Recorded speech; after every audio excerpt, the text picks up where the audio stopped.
Good morning, everyone, dear colleagues and friends. I'm happy to invite you to the day 2 of our 15th Safety Gala virtual conference. Today, we have again 2 notable speakers that will be dealing with the issues that concerns emergency preparedness and response in workplaces. This session promises to be a very good session, a lot to learn, a lot of take home like we had yesterday. With me in this session will be Magdalene Wachiti from Kenya and Julius Akpong from Nigeria. My name is Ehi Eden. I will be moderating this session. And I need you to come up with your paper and your pen because I know the people that we have today on this forum to present their thoughts are quite notable people as it concerns occupational health and safety in Africa.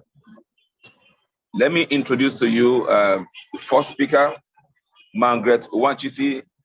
Margaret Wachiti is a renowned occupational and safety professional in Kenya who focuses more in health and safety, disaster response, and emergency preparedness and management systems, working within the aviation sector, not just in Kenya, but with footprints across other African countries. Magdalene will be speaking on the role of employees in emergency preparedness and response and in business continuity. Like you know, as COVID-19 taught us, we need to be prepared because emergency doesn't give notice.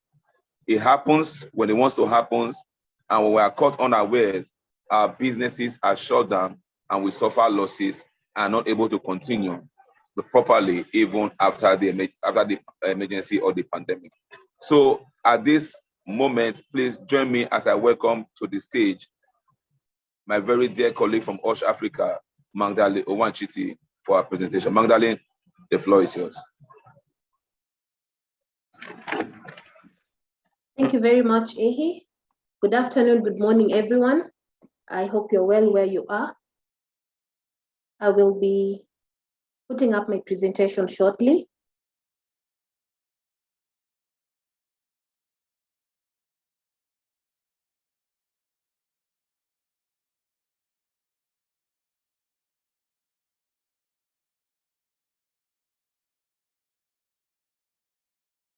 Voila, here we are. Please confirm, Ehi, that you can see my presentation. Yes, I can see it. Thank you very much. So welcome once again. I've already been introduced, and today we are going to look at emergency preparedness, response, and operational continuity. I'm focusing our topic today on the role of employees in emergency preparedness and response in business continuity. Many a times in our organizations, we realize that we've come and set up our control management center, our business continuity plan, our emergency response plan very well as the role of the in terms of the employer. But we end up forgetting that the employee needs to be taken care of when it comes to emergency preparedness, response, and also business continuity. So you'll find that we have quite a robust plan, and we need to appreciate that every time we have emergencies across the world, whether in aviation industry, whether in oil and gas, in construction, all workplaces, these emergencies can increase very fast. We can see the frequency and the intensity arise, and without us not being able to take care of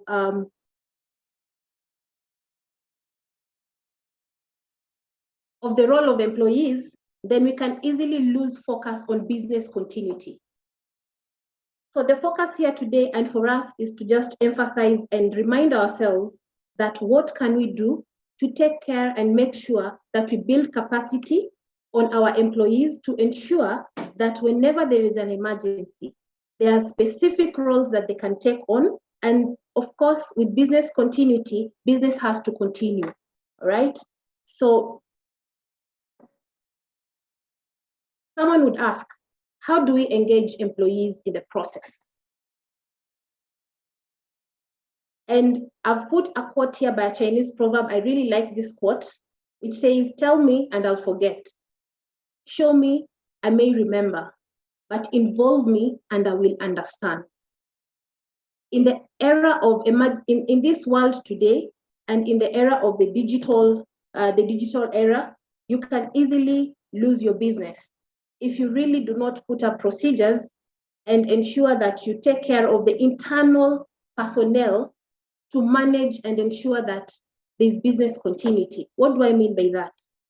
Your employees, if they're not involved in the plan, they don't understand their roles in emergency preparedness and response, they will be the ones to share information about the company. Whenever there's an emergency, there's a disaster, there's fire, there's a terrorist attempt, there is fatalities, let's say a building has collapsed, your internal employees are the ones who will be sharing information with the media, with the family members, with friends. And within, it's a click of a button, everybody else across the world will be knowing what is happening in your country, be it in Kenya, be it in America, be it in China, wherever. It's very easy. Now, if we would like to engage employees in this process, first, we have to discover and review the plan. Let's ensure that with the plan that we have,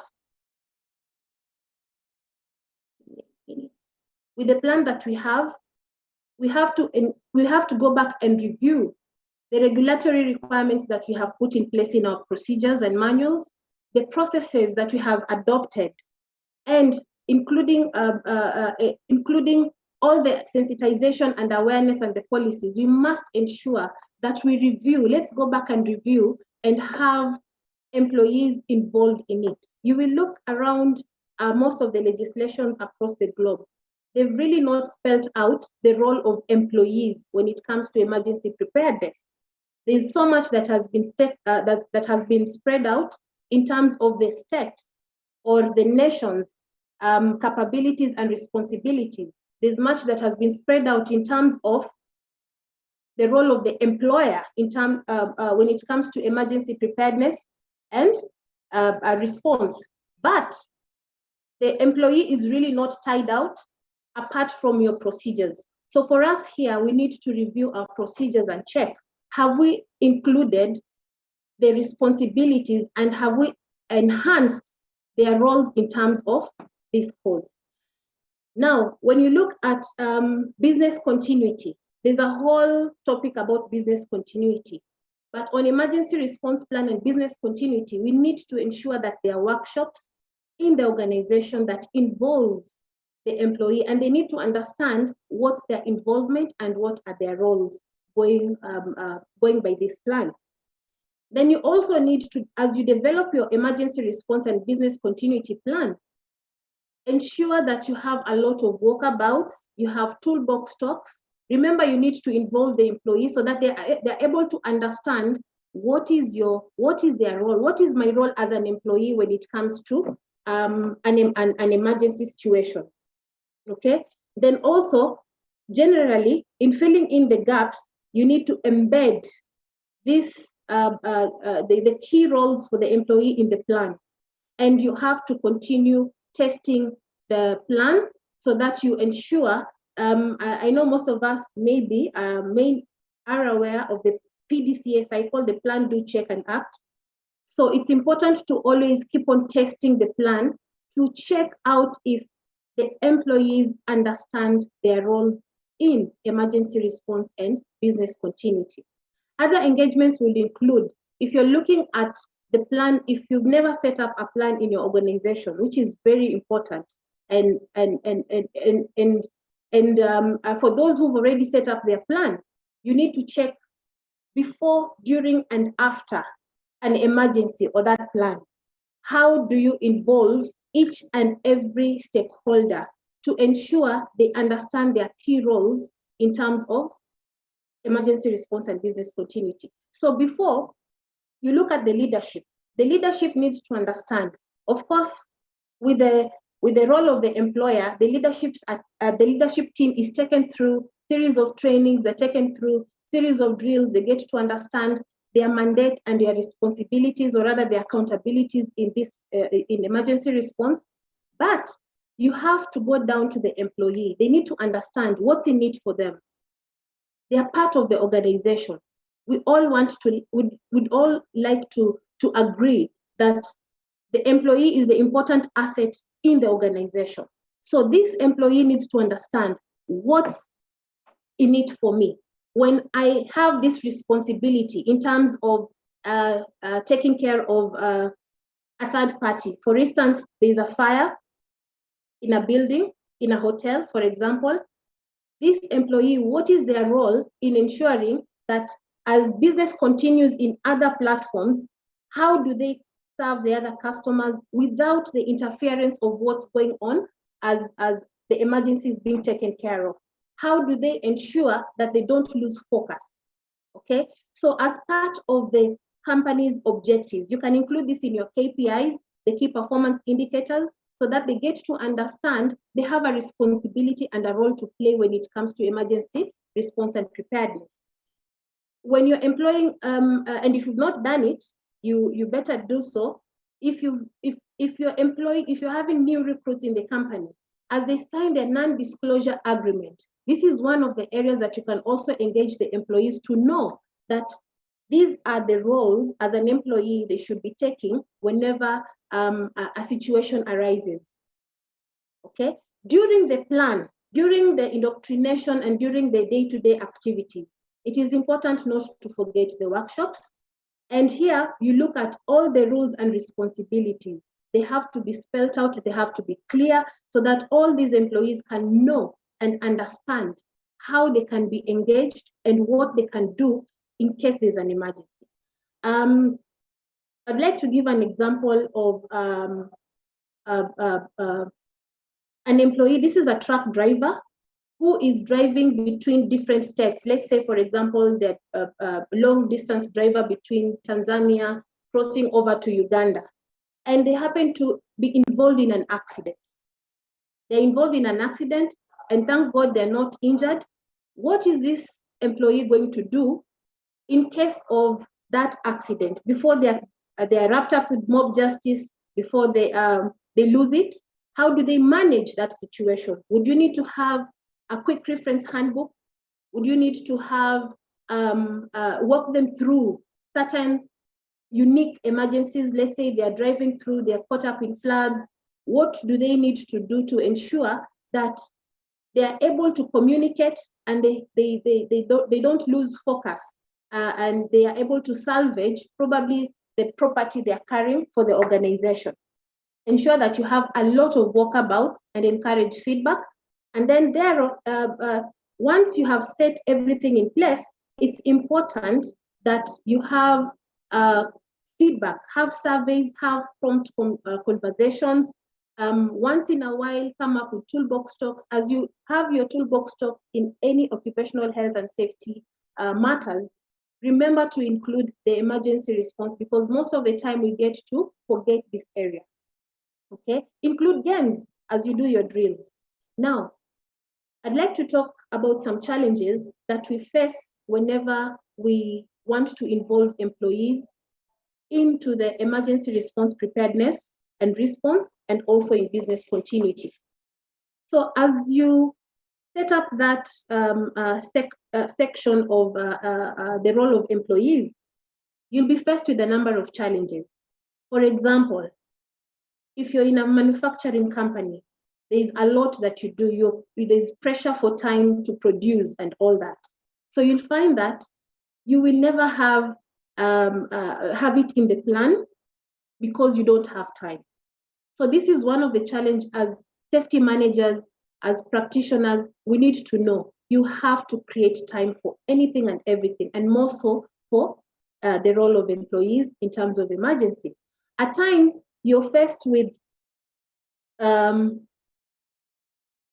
cost issues, because when it comes to it costs time. When it comes to you coming up with drills, workshops, sensitization, toolbox talks on matters, emergency response and business continuity, you'll always not have everybody in place. So that means you have to create, it will take you more time to cover the whole, depending with the size of the organization. It will take you more time, but you have to create time and make sure that you have to appreciate it will cost time for you to sensitize and bring everybody up to speed so that they're able and quick to manage situations when they arise and enhance business continuity. There's also complacency. You might have done a very good drill following your trainings, and you realize that from your report out of that drill, everybody else knows the procedures, they know the checklist to follow, they know what they need to do, where they need to be at the right time.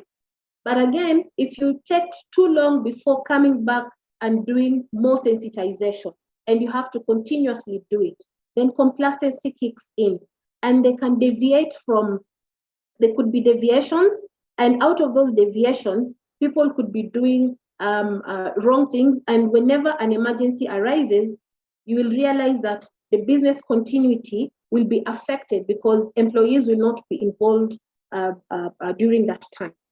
Also, there is the challenge of people not, because they don't know what's in it for them. They don't know this is their bread and butter. They need to take care of this organization.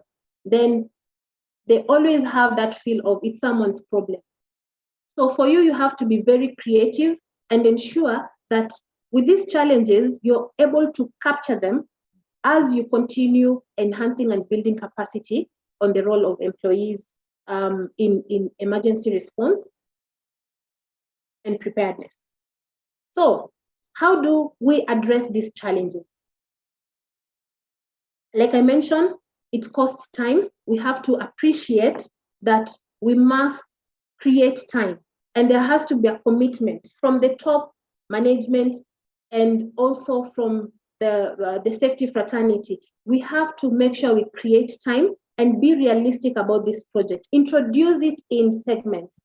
If you've never done it, you've never introduced it in the organization, you need to ensure that you have a project plan.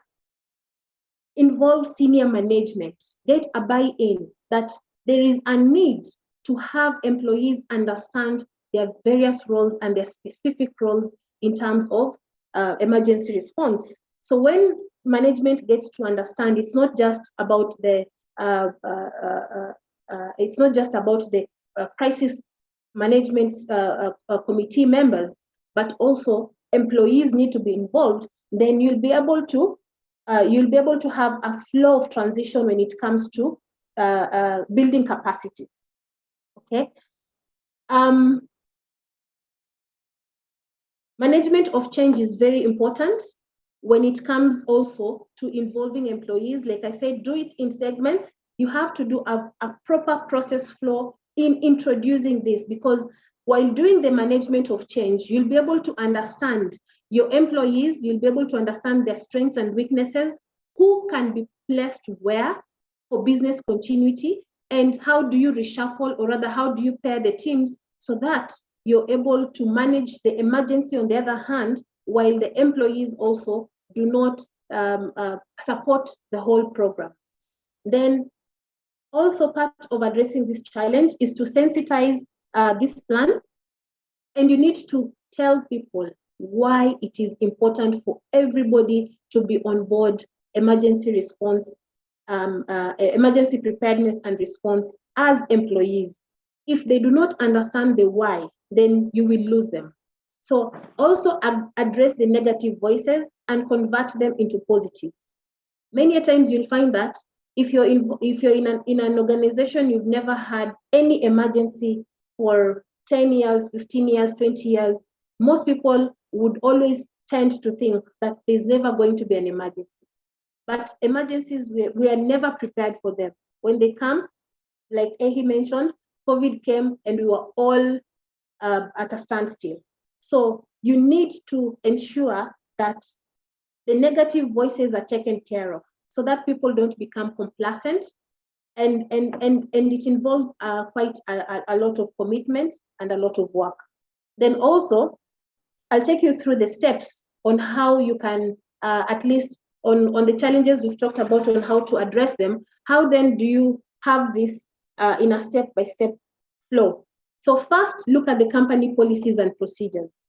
How have you written your procedures? Have you included the roles of employees in emergency preparedness and response, in business continuity? Have you created enough checklists that they can be able to use, even without, when an emergency occurs, a big emergency, you'll find that management tends to focus on restoring, or rather managing, that situation. But you also need to understand you can have very good, talented people in as part of your employees who can be used in the response plan and also business continuity. So you have to document. If it's not documented, then it's a story. But if you document it, then definitely you have people, you have a place whereby your employees who have been sensitized over time, when that emergency arises, they'll fall back on these procedures. They'll be able to find clear and precise procedures, and they'll be able to follow through on what is their role in terms of this course. So again, training and education is important. Many a times we do sensitizations, we do trainings, but we don't educate them. Like I mentioned, the why is very important. When you get a buy-in from the employees, they get to understand, this is the reason I have to participate in terms of business continuity or response, then that is that will be a plus for your organization. So in training and education, have a training plan. Ensure you look at each and every training plan and ensure that you cover all fields to help and manage employees understand their role and responsibilities when it comes to emergency preparedness. Also, establish a communication protocol. Like I mentioned earlier, that in this era of, in the digital era, if you're not very careful, your employees will be the first people to share this information. I'll give you a story. One time I was doing a drill in my organization, and we simulated that an aircraft was coming to land, and because of a technical hitch, it veered off the runway, and there was a runway incursion. It went off the runway. And at that point, we had told the pilots not to communicate, the cabin crew not to pick up any calls. Of course, it had landed safely, but we were simulating this. And the first phone call was made at the call center. When that call came in, and as they were trying to track the aircraft from as they monitor, the staff were there. They could see the aircraft has landed safely. But one of the senior members of that department went out and made a phone call to another employee who was out of the country, who was in Somalia, and another one in South Sudan. So within no minutes, we started getting phone calls from outstation coming into Kenya. And people were asking, what happened to this aircraft? Are there any fatalities? Have we lost the aircraft? And we were asking ourselves, as observers, we were asking ourselves, how did this information get to all these other people? Later on, we came to realize it's one of the senior dispatchers who let out that information. Now, in a real emergency situation, you will not be able to handle and communicate very well. Information will be out, there'll be breaking news in the TVs. So it's important for you to establish communication protocol. And in this, embed it in the training and education. Let employees understand why it is important they need to follow that communication protocol. That communication should come from one source. And that is the message that it will be communicated to the world. Secondly, the communication has to be effective in the sense that you need to inform your employees on what has happened, what is being done, and what is their role. So with that protocol, then definitely you're able to manage your emergency situation. Also, your employees need to know how can they cooperate with other stakeholders, because you have third parties working for you. You have key stakeholders, probably financiers. You have insurers. So it's important to know that as much as you're managing it from the leadership team, also the employees need to know what information they're going to feed back to the stakeholders. Also, employee expectation. What is expected of me as an employee when it comes to emergency preparedness and response, and in business continuity? This has to be very clear. I mentioned earlier, if you've not done it, include it in a non-disclosure agreement. When you have employees coming in, they also need to understand what is expected of them when it comes to emergency preparedness and response. And also look at industry best practice. Look at the various industries. In oil and gas, how do they go about the roles of employees? What can an employee do when it comes to this situation in this particular field? Then also, we are looking at what are the benefits of having engaged employees. When the employees know why they are involved in this process and they have to follow what's required in the organization. Because, you know, under any pressure, it's natural that we'll always get back to our default setting. We'll always, you'll be in a shocked mode. You'll not be able to think quick on your feet. And I like the story of the boiling frog. And in your organization, you need to look at these people. What do I mean by the boiling frogs for those who've not come through this concept? Boiling, there's a concept of if you put a frog in a tepid water, kind of under the heat, and the water starts gaining heat, the frog will not jump out until they die. As the water boils, they'll be very comfortable in that situation. But if you throw it in a boiling water, definitely it will jump out. Also, the concept of singing canaries, which is found in the, which is basically used, they used to use this singing canaries in the minings, whereby you'll always have employees sing along, and that way you know that they are very active and they are okay. If they stop singing, it was an alert for you to know that actually something is wrong and you react quickly. So the concept of the boiling frogs is for you, you don't recognize the stress and so slowly succumb to pressure. And this comes in with complacency. And so also it is important that you understand the singing canaries, because you'll be able to react quickly and call it out. So in summary, involvement of employees on their main roles of ERP in business continuity is very paramount for an effective plan. As such, employees can and should be involved throughout the process.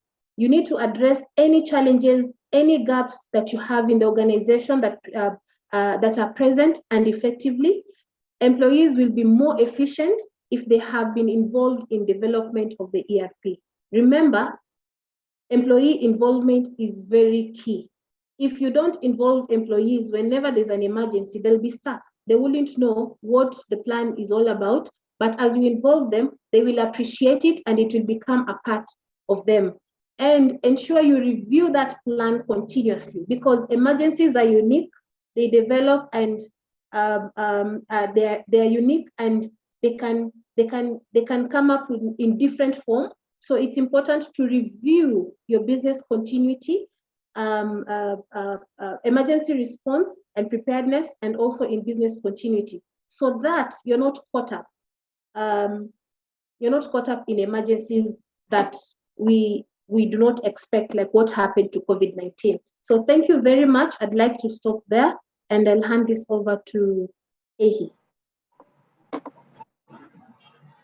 Thank you so much, Magdalene. That was a load of information you put across to us. I like the way you were dropping those points. I think really good, really good. We gained a lot from it. Thank you so much. I can see a lot of research work that went into what you did, what you just presented. Thanks a lot. Thanks a lot. I mean, I like the practical experiences you brought in, and this is really good. It was strong enough to establish, I mean, the points you were trying to make. Thank you so much. You just blew our mind again, and thanks a lot for accepting this offer and making the best out of the time that we have. You will just still be on the room because I'm sure there are questions that may arise from the presentation. So what we'll do right now is to just stand by. When time for questions come, you can take those questions. Thanks a lot. Thanks a lot once more. At this time, I want to introduce the next speaker. Honestly, I don't even know how to introduce him now, because when he didn't have a PhD, I could introduce him. But I realized that this man just got his PhD last week. So I don't know. Julius, permit me to address you as Dr. Julius Akpong, because I saw that broadcast last week. Congratulations once again, and congrats for the great work you're doing. Julius will be speaking on understanding the key steps towards building emergency prepared and response ready system. Julius is one of Africa's best occupational safety professional, who also have done a lot in the field of emergency preparedness and response. So Julius, the floor is yours. Thank you so much. Thank you very much, Pa Ehi. We call you Pa Ehi because you know how to make us feel like motivated children. Thank you very much. And thank you so much for this opportunity to be here and make this presentation. I'd like to welcome all of us to this session, and to say that I'm particularly very delighted to be here, because it's something that, like Pa Ehi said, I'm very passionate about. And so we'll be briefly talking about understanding the key steps towards building emergency prepared and response ready systems. And I hope we can see my screen. I have added a safe and healthy working environment as a fundamental right, because I mean, building emergency prepared and response ready systems is part of ensuring that we uphold a safe. Julius, sorry, we can't see your slides and we can't see your video. So everywhere is dark. I hope this is not part of the emergency.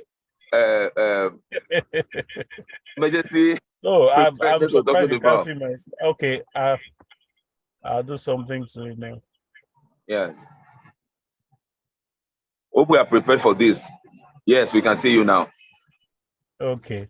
But you need to share your slides, actually. Yes, I think it's gradually coming up now. Okay. Can you see it now? No, we are seeing you and not your slides. Something must have. Okay, all right. I'm addressing that right away. All right. So, you should be able to see my screen now. If there's nothing, I think it's gradually loading now. Let's see when it comes. I'll let you. Yes, you can now put it on slideshow. We can see it now. Put it on slideshow. Great. Okay. You can see how emergency prepared you are for this also. Okay. We responded to the emergency. All right. So thank you very much. And like I said, yes, we are good now. Continue. Thank you so much. It's for me a very huge privilege to be here. Honestly, this is how it goes. And so I was saying that it's part of upholding a safe and healthy work environment as a fundamental right when we build emergency prepared and response ready systems. We are actually fulfilling that requirement to a safe and healthy working environment. So it's very, very key. And this is more so because every life is precious. So when you have people in a particular place working, beyond just fulfilling things as the law requires, being a fundamental human right, life is precious enough for people to do everything possible to prevent accidents or emergencies from happening. And it is precious enough for people to put measures in place to effectively respond in the event that things go wrong. So, I mean, this is something we cannot get past if we're responsible citizens of the globe. It's very, very key that whether we are employees or employers at workplaces, we do that. People go out to uphold how precious this life is by trying to make a living. But unfortunately, they get involved in so many things which end up taking away that preciousness from the life, which end up taking away the precious life itself. And you can see on my current slide that is displaying different emergencies, different incidents that can happen at work, which can really, really negatively impact people and the work environment. So we can see all of them there. These are things that we must deliberately work to ensure they don't happen. We also see that the ILO has said 2.9 million people die at work every year, meaning that on the average, on a daily basis, 7,900 fatalities occur at work as a result of lapses in occupational health and safety, most of them emergencies at work. So because of all of this, through this session, we will briefly be looking at how to identify the steps to take in preparing for emergencies, how to prepare the systems for emergency response, and then how to understand the need for emergency response and testing, how to perform the tests, the drills for our plans put in place. In Africa, it's always stated that that you can only know a strong man when you take him by surprise, meaning that we test the strength of an organization when an emergency happens, meaning that we know how strong, how reliable, how responsible a particular brand is only after we can see what they have in place to prevent, to mitigate, and then to effectively respond and recover in the event of something unusual. People are not tested by usual times. They are tested by unusual times. The character of a person is not known when things are going well. The character of an organization, the soul of an organization, is not tested by the best economic moment of that organization. It is tested when things go wrong. And then it is understood when the organization responds. And then we can feel this importance and seriousness of that organization in the amount of preparation, which has now enhanced their level of response. When an emergency happens, the time to prepare has passed. So it is very important that we put in a lot of time to prepare before an emergency happens. This is very key. That is why on this slide, you can see different things that people need to get ready for an emergency. A set of duvets or blankets, water, first aid boxes, matches, non-perishable food. Different items that you see on this slide are the things that people need to have always in a particular box that you can call an emergency kit, ready for the type of emergency that is most prevalent. So what are the key steps to building emergency prepared and response ready systems? The steps are, first of all, that you know your risks and how serious this risk rank on your risk priority table. Build a team of people to effectively prepare, prevent, and respond as the need arises. Make critical information quickly accessible so that people don't have to go open books or manuals to be able to know what to do. Update your alert and response procedures to suit prevailing circumstances within work environment, work atmosphere, and the work climate. And then test the plan periodically to be sure that it still meets existing and prevailing circumstances. So knowing your risk means that You don't just count it and say, oh, this one, the last time it happens, this one was bigger and all of that. You go through a process. That process is a risk matrix. So what we can see here is a sample risk matrix. What this sample risk matrix shows you is how to determine the level of risk, how to determine the seriousness of your risk. So you can see here, you are plotting on the horizontal axis, you are plotting the likelihood that that risk will happen, and on the vertical axis against the impact. In some places, they call it the severity. So what is the likely impact of this risk when it happens? So you see that whenever we have risk that is highly likely, let's say you live in a part of the world where there is high likelihood of earthquake, high likelihood of bombings, or different types of things. So you say that the likelihood, maybe it happens twice a year or thrice a year. You can see that, so on the likelihood, you say is high. If you look down to the bottom right-hand corner, you say the likelihood is high. So whenever it happens, what impact does it leave? Do many people die and damages to buildings and properties? If that is the case, that means you also have high impact. So if you have a high impact situation, a high likelihood and high impact situation, it means that that risk is critical. So all your risk with high impact, high likelihood are your first rank list on the risk listing. So every risk that has high impact, high likelihood, you put them first. So everything that you're doing, all resources you are portioning to planning and preparing and planning for response, you apportion them to this risk first with a high criticality level, because you know that these risks are more likely to happen. And when they happen, their impacts are much more dangerous to the continued existence of your organization. This is what professionals should do, because you know that if you don't do it and you just throw your resources around, when things go wrong, the degree of panic in the organization will be higher than it will be when you have effectively prepared, taking care of critical things first. Build a team, prepare them down. You will notice when COVID-19 came that some companies who have left their security men out of the preparations, companies who have left janitors out of the emergency response team, they had a lot to pay, because these guys became very useful during that period. So if you had to start training during that period, you had a lot of work to do.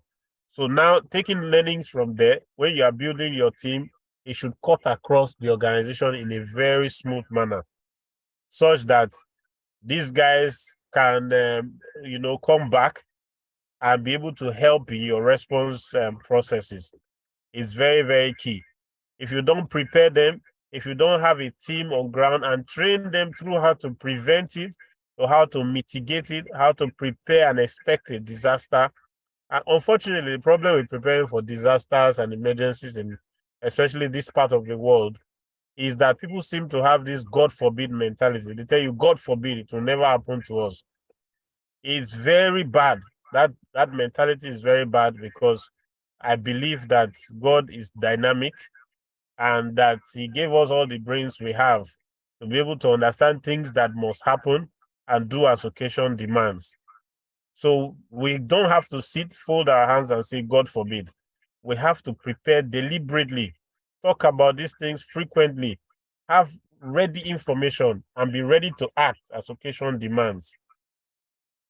And then, of course, we must build our team, train them on how to respond, and put proper recovery measures in place, so that when these incidents happen, where, like my colleague Magdalene talked about, she talked a lot about business continuity planning. Yes, we should be able to return quickly back to business, so that we have all those things we call hot sites. We're able to immediately relocate to hot sites, and then, of course, we are able to immediately relocate back to full and normal operation because of the effectiveness of our recovery plans in place. Because the more we stay on the hot side, the more we lose on finances and a lot of other things. So, but with the strength of a recovery plan, we can effectively always return. So how do you make critical information quickly accessible? By getting the right banners, the right posters posted all over the place at the workplace, so that just looking around the workplace, people can see the emergency numbers, they can see what to do in case of an emergency. At different times, you can see medical emergency, fires, suspicious behavior, gas leakage, severe weather, suspicious packages, sexual harassment and misconducts. In some environments, yes, that's a very serious emergency on the criticality list. I give you an instance. I have an example of a place in India where we've done such an assessment, and it was big deals. So hazardous material, an active shooter, all of these kind of things. This information should be readily available in strategic location within high levels that can always be easily seen and should form critical parts of informal conversations within the workplace, so that as soon as something goes wrong, people are not short of information. They know what to do immediately. It's like a song within the organization. Update your alert and response procedures, because social media and people and processes are changing every day. Emergency alerts and response procedures must also then be updated to reflect what works at every particular instance. So if we find out that WhatsApp is the fastest means to reach all of us, let's include it in our procedures. Let WhatsApp not continue to be an informal thing on individual phones alone. We found out that it's the easiest way to reach all of us, then cool. Let's get involved. Let it be how we pass our alert systems and response procedures across to each other. It's very, very key.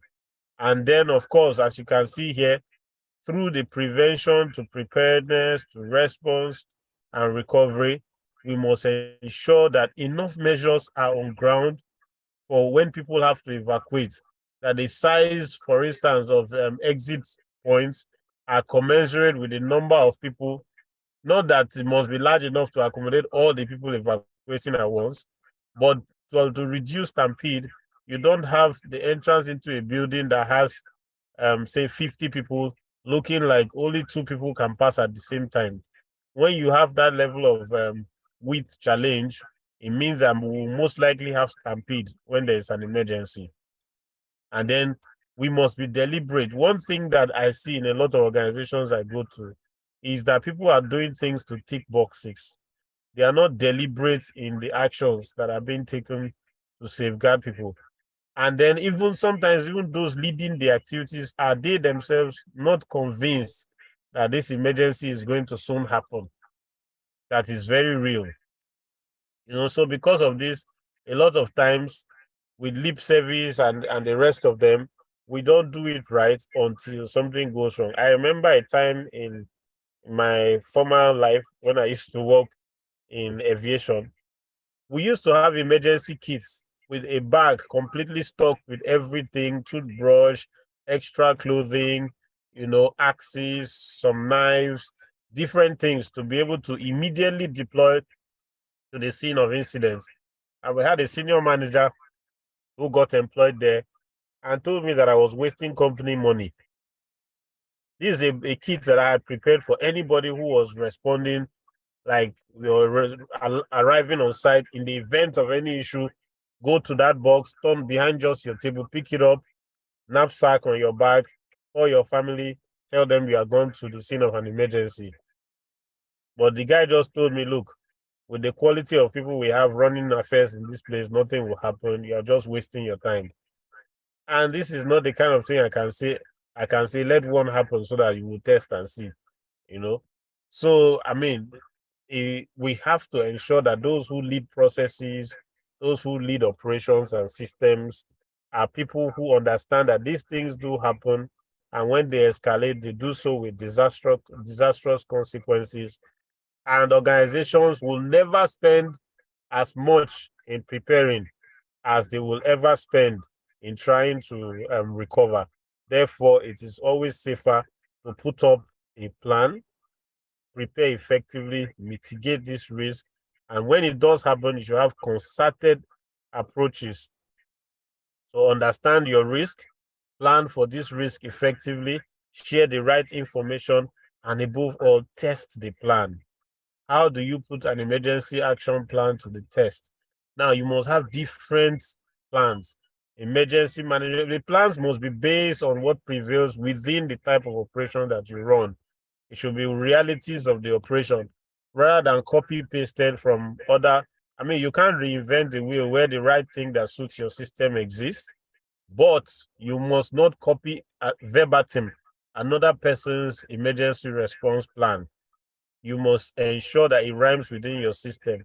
So that as you are testing it, you can see that it best fits your type of process, and call the experts too when you are testing to be there with you and observe the processes and see how things are moving and advise you where lapses are in the process, and be open-minded, accept suggestions so that the system is continually improving.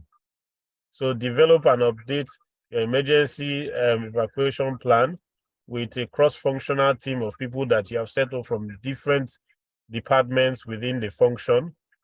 Perform emergency drills as often as possible so that you keep learning lessons and putting corrective actions in place. Perform the drills, ensure that the response times are within your planned time, and then assess performance against the procedures that you initially wrote down.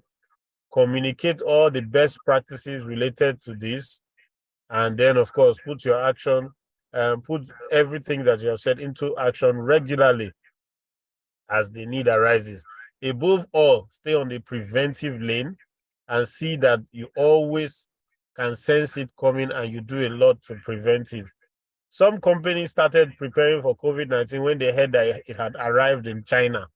Some waited until it arrived their own country before they started. I mean, between these two, you can tell which of them were more successful, because those who start ahead of time will always have taken actions ahead. But those who have not taken actions and they wait for it to come to their doorstep, they will be found panicking and losing resources where they shouldn't be losing. So understanding the key steps, to building emergency emergency preparedness and response ready system involves that we also test these plans, because a plan that is not tested is just like a tool that you bought and just kept it and waited until the day that they have a fault in the equipment.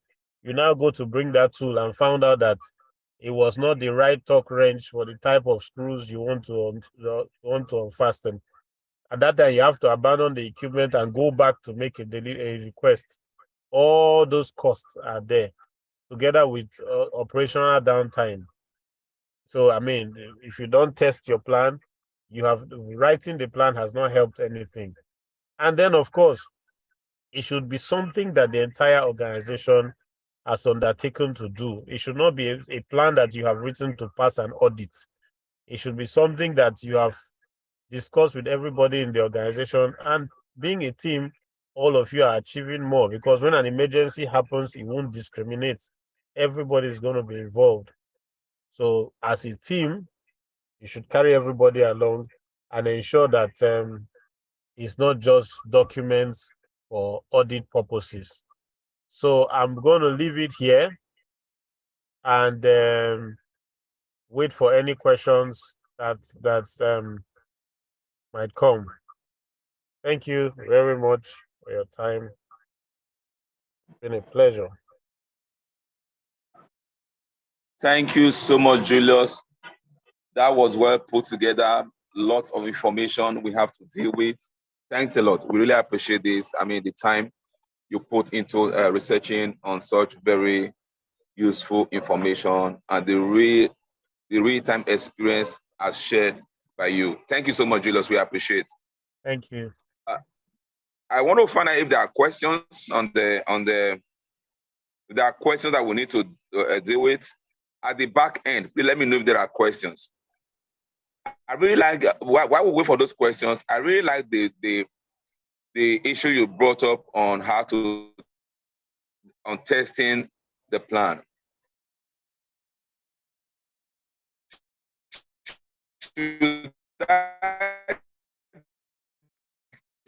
Sorry, I didn't get that.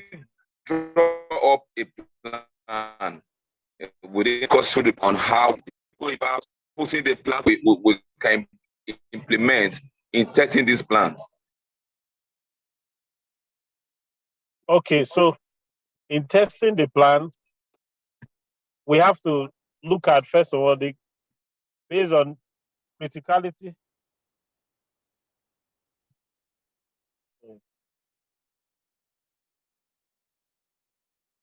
All right.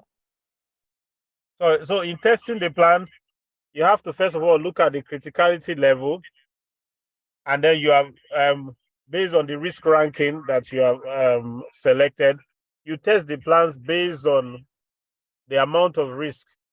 Which one is first? So if you test everything at the same time, you will most likely create an emergency. So for instance, you have a medical emergency plan, you have a fire response plan, you have a gas leak response plan. The things that you must put in place, first of all, who are the special people within the facility? For instance, if you have pregnant women in place, if you have disabled people within the facility, what plans are on ground for these people? Number one. So for instance, let's say you are doing a medical emergency drill. First, in your procedures, you have set the timing that you expect response to be given. So mostly for medical emergencies, we say that, I mean, between 4 to 6 minutes, if it's something to do with the person not breathing, the brain cells will begin to die. So you try and set the time limits as short as possible. Then, of course, you have trained first aiders already within the facility. So in testing the plan, you are looking at how quickly these people are going to respond based on the established timelines within the facility. And then I always advise people not to tell anybody. I mean, in some organizations, the CEOs will insist that you must tell them before you carry out a drill. But at the end of the day, you want to see how everybody will respond. So there have to be things like, what do you have in place to inform people? Do we have an alarm system to inform people that this is happening? That's for fire emergencies, for instance. Is there something informing the people? Do we have detection systems that detect and then alarm to notify people and all of those kind of things? Then do we have proper exit routing? And then again, like I said earlier on, how much time did it take the people to evacuate? So that's what you are using to measure how successful the test was. What did we have in place to fight it? Did people know what they should be doing? I give you an instance. I combined medical emergency and fire emergency test one day. So that what that meant was that while we had an alarm going and it was suspected fire within the facility, we even got artificial smoke into the system such that you could see smoke coming from everywhere and people didn't know. There was a state of panic in the facility because we put all this artificial smoke everywhere to make the drill look real. And then there was panic all over the place. Those people that we had trained on what to do during an emergency, I told one person to collapse, faint at the entrance, and let's see what people will do. So he got to the entrance and fainted while people were running out for the supposed fire emergency. Immediately, some people got to where that guy fainted. They started crying. They forgot about the fire emergency. They crowded around him. They dragged him. They took out his shoes. They started doing all manner of things, and they forgot everything about. So these are some of the things you put in place to see what happens during, how people respond during an emergency. So those things happen because the tests were not regular enough. And it's part of what we were trying to correct. And then, of course, a lot of the people, when it was an emergency, they forgot about everything they had been taught. They still see it, that one was for the book. And now it's a real emergency now. It's different from what is in the book. You know, so those are conditions, considerations that must be made. Absolutely. Thank you for sharing that. I just want to just put this up to you. Maybe this might be my last question to you. You mentioned the cold side and the hot side. I'm just thinking, what's the pattern? What's the process to this? Because we find out that when there's an emergency, people trying to redeploy back to business, I mean, they have to deploy too quickly, and that again leave them with a lot of issues. How long should we be on this code of hot site? I mean, to redeploy back to work. I mean, is there a time lag? Is there a process? Is it a stage by stage approach, or we must deploy at once, or we deploy in phases? Please just help us clarify this.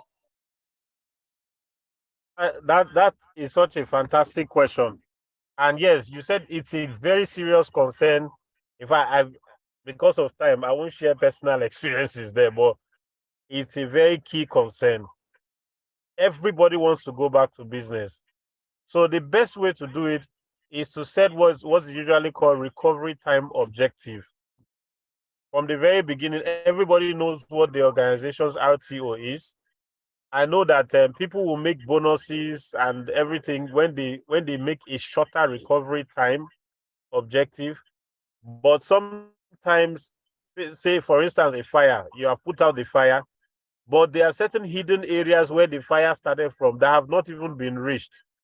The team goes out to carry out investigation, but the CEO and co are already asking people to come back into the facility.